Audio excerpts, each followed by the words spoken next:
Rin ang pila sa mga estasyon ng MRT kahit na mas pinaaga at mas pinahaba ng operasyon nito. Ang tiyak daw na sagot sa problema ang pagbili ng mga bagong tren, pero kailan nga ba ito matutupad? Balitang hatid ni PR Kanghel.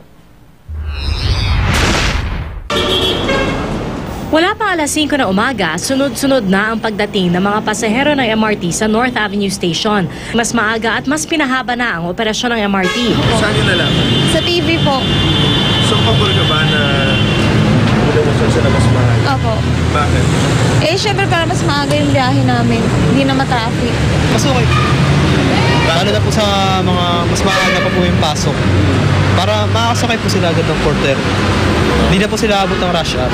Mula February 24 hanggang March 7, magbubukas ang North Avenue Station ng alas 4:30 ng umaga at magsasara ng alas 10:30 ng gabi. Bukas naman ang Taft Avenue Station mula alas 5 ng umaga hanggang alas 10:30 ng gabi. At magmula March 10 hanggang March 21 naman, alas 4:30 ng umaga hanggang alas 10:30 ng gabi bukas ang North Avenue Station.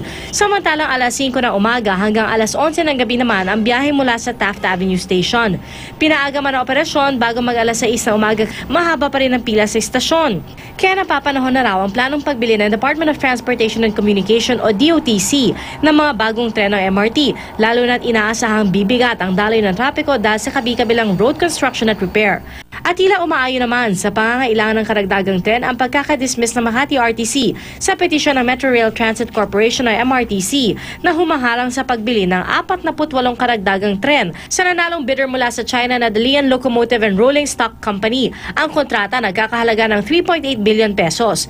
Kapag nasimulang ma-deliver ang mga bagong tren, mas iiksi na lang daw ang paghihintay ng mga pasahero sa parating na tren. Mula 3 minuto ngayon, aabuti na lang daw ng 2.5 minutong pagitan ang pagdating ng mga tren. PR Kanghel, GMA News.